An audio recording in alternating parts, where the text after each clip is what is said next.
votre rendez-vous, comme chaque jeudi quasiment, avec les architectes. Les architectes et les nouvelles façons parfois de construire. Alors je dis nouvelles façons parce que c'est vrai qu'on envisage les choses de manière un petit peu différente par rapport à ce qu'on faisait auparavant. C'est-à-dire qu'on en a parlé à plusieurs reprises avec beaucoup d'architectes qui ont défilé à ce micro de Sud Radio. C'est-à-dire qu'à un moment donné, on avait tendance à tout raser en disant bon, on rase tout et puis on va reconstruire quelque chose. Aujourd'hui, on rénove, on essaie de privilégier tout ça.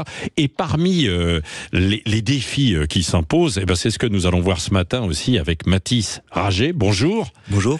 Vous êtes architecte associé cofondateur de la coopérative Anatomie Architecture, c'est ça, hein, et je disais donc quand on essaie de revoir un petit peu les choses, eh ben on revient aussi à d'anciens matériaux, ce qu'on appelle les matériaux biosourcés pour construire en fait aujourd'hui. Alors de quoi s'agit-il, Mathis Rager, alors effectivement, les matériaux biosourcés, on pourrait les assimiler à quelque chose de très nouveau, de très sur une démarche très écologique et très militante que nous incarnons nous en tant que jeunes praticiens et jeunes architectes sur le monde de la construction. Mais ce qu'on découvre au fur et à mesure de cette acculturation de matériaux issus de champs ou de paille ou de bois, c'est que finalement on recrée une histoire constructive qui existe depuis très longtemps.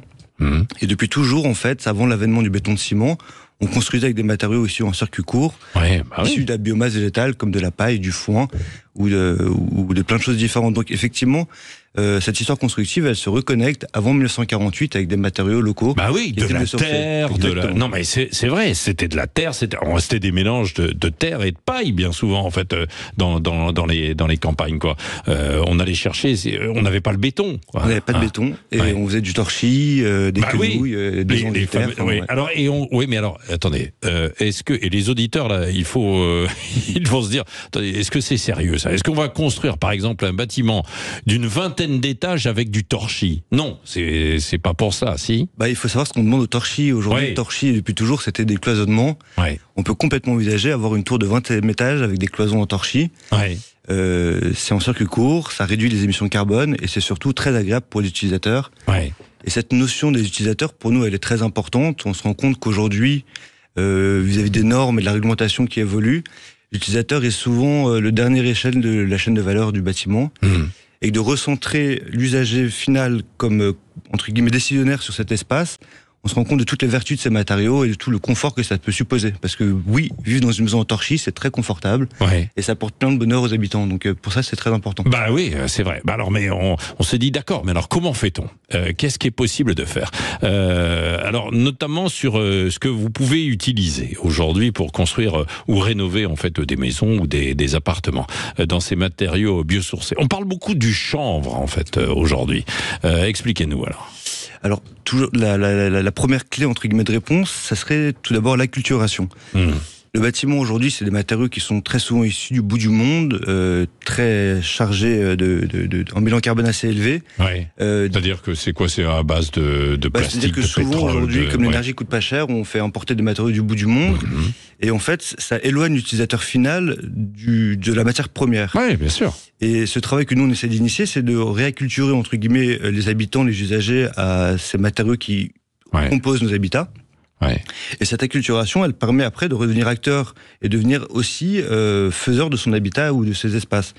À partir de ce moment-là, c'est ça qui est intéressant avec les matériaux biosourcés et géosourcés de réemploi, c'est qu'on peut les travailler soi-même et les mettre en œuvre, et c'est très rapidement beaucoup plus...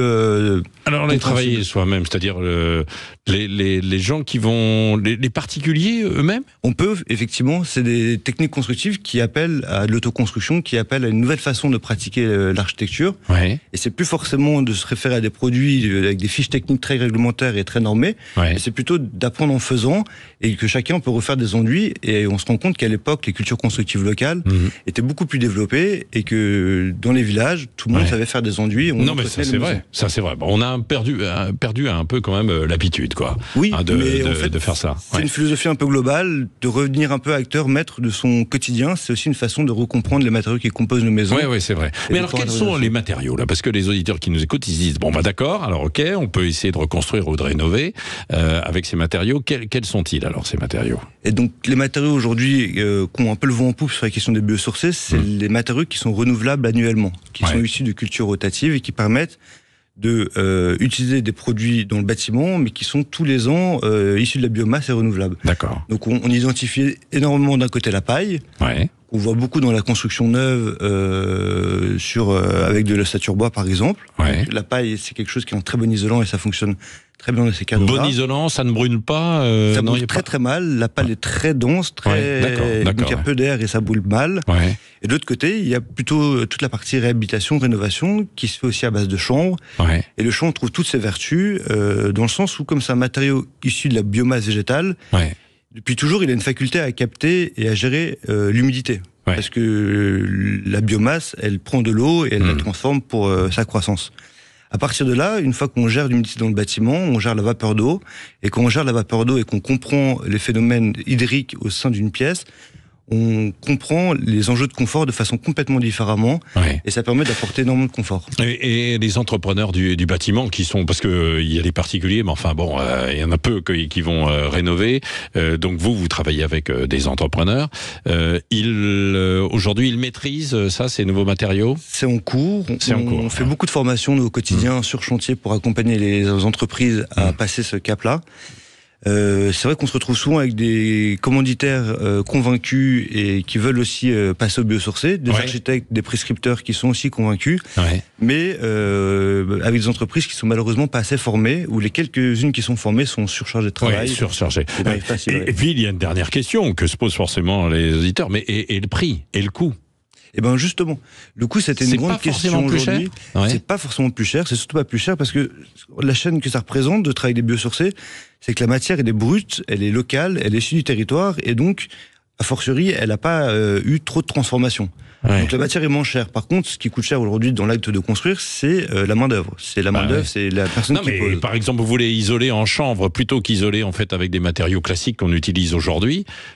Ça va pas être plus cher. Ça va pas être plus cher à partir du moment où on peut aussi mettre un peu sa main à sa pâte et devenir aussi acteur de la construction.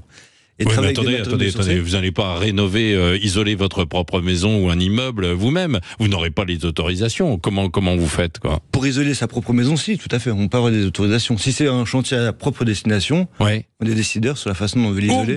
Décideur, oui, en partie. En passant par quand même toutes les autorisations administratives qu'il faut, parce qu'il en faut beaucoup. Vous le savez comme moi. Mais la bonne nouvelle, c'est que c'est de plus en plus intéressant. En tout cas, c'est une piste très intéressante que vous avez développé avec nous ce matin, donc sur l'utilisation de ces matériaux biosourcés qui interviendront de plus en plus. On l'espère en tout cas sur les chantiers. Merci Mathis Rager d'être intervenu ce matin avec donc nos amis du Conseil national de l'ordre des architectes.